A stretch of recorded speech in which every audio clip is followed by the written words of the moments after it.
분명한 거는 비 오는 날에도 분명히 활동이 필요하다면 저희는 활동을 해야 됩니다. 단 비 오는 날은 이제 지나가다가 물이 튀길 수도 있으니까 조금 더 보수적인 자세로 행동을 옮기는 게 중요하다고 여기고요. 현재 시장에서는 물가, 코로나, 전쟁까지 해서 굉장히 좀 심한 비가 내리고 있습니다.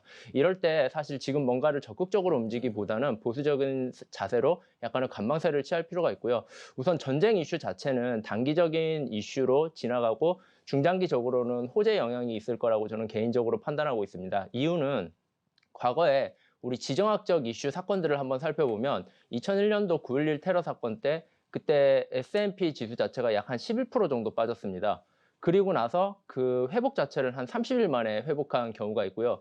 2021년 같은 경우에는 미군이 아프가니스탄 철수로 인해 가지고 지수 자체가 또 하락을 했는데 3일 만에 복구한 경험 사례가 있습니다. 그리고 무엇보다 현재 코스피 퍼라든가 PBR 수준 자체가 결코 높은 수준이 아니고 그냥 적정 가격 내외 수준에서 왔다 갔다 하고 있는 상황이기 때문에 현재 시장 자체를 보수적으로 보되 너무 그거를 부정적이나 우려적으로 보시는 것보다는 이 상황에서 관망적인 태도로 있다가 유효한 기회를 잡으시는 하나의 사건 자체로 보시면 좋지 않을까 싶습니다.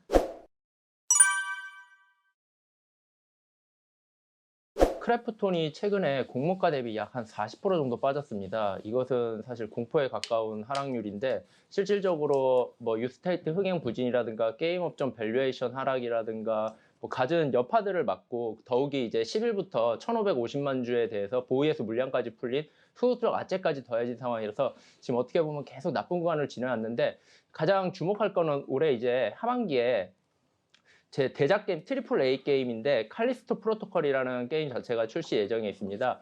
이게 호러 게임인데 지금까지 크래프톤 자체가 어떻게 보면 할인을 받았던 이유는 배틀그라운드 그냥 원 IP 게임 아니냐 이 이유로 이제 할인을 받았는데 사실상 이 트리플 A 대작 게임 자체가 출시 흥행을 한다 그러면 할증도 줄 수 있고 무엇보다 실적 자체가 양호해진다라는 그런 모멘텀 자체가 있습니다. 대표적으로 바이오 하자드라는 공포 호러 게임이 있는데 해당 게임 같은 경우에는 하나의 IP 가지고 영화라든가 영상화도 성공한 케이스니까 동사 같은 경우에도 현재 IP 자체가 성공하면 그런 이슈 자체도 또 추가적으로 얻어지지 않을까 하는 기대감이 있습니다.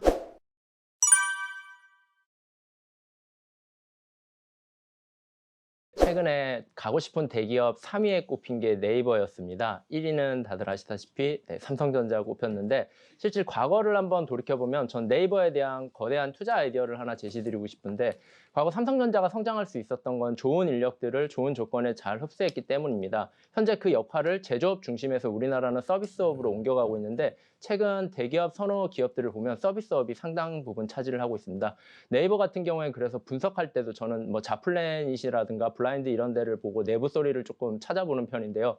실질적으로 보면은 네이버가 하는 일 자체가 유형의 자산을 더 빨리 많이 뽑아내는 게 아니라 없던 거를 조금 더 효율적으로 아니면 없던 거를 새로 만들어서 내보내는 서비스들이 많습니다. 그렇다 보니까 좋은 인재의 영입 입고로 좋은 서비스의 출시가 될 수 있습니다. 이런 모멘텀 가지고 현재 네이버는 일본에서 어떻게 보면 스마트 스토어 사업이라든가 현재 제페토 사업이라든가 이런 부분을 펼치고 있고요. 이런 좋은 인재가 흡수 많이 되는 만큼 우리는 실적 자체가 계속적으로 정상적으로 찍히고 있는가를 바라본다 그러면 네이버는 좋은 기업임에는 분명하고 어떻게 좋은 가격으로 사는가의 문제만 남을 부분일 것 같습니다.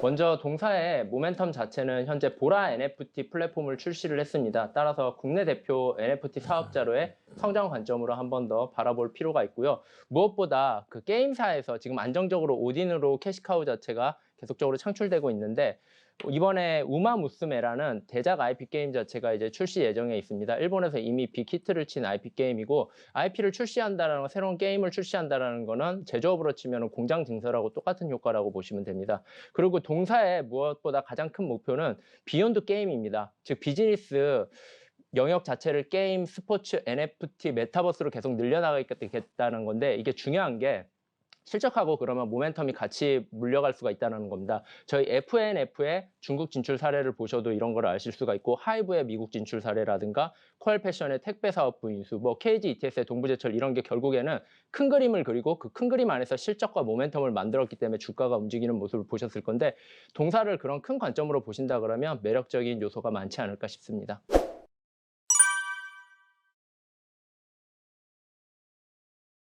리오프닝 수혜주로 관심을 가질 게 지금 현재 공연 매출이 전혀 안 잡혀 있는 상황인데 이제 앞으로 공연 매출이라든가 이런 부분이 늘어났을 경우에 실질적인 매출과 실적이 따라오는 부분이고요.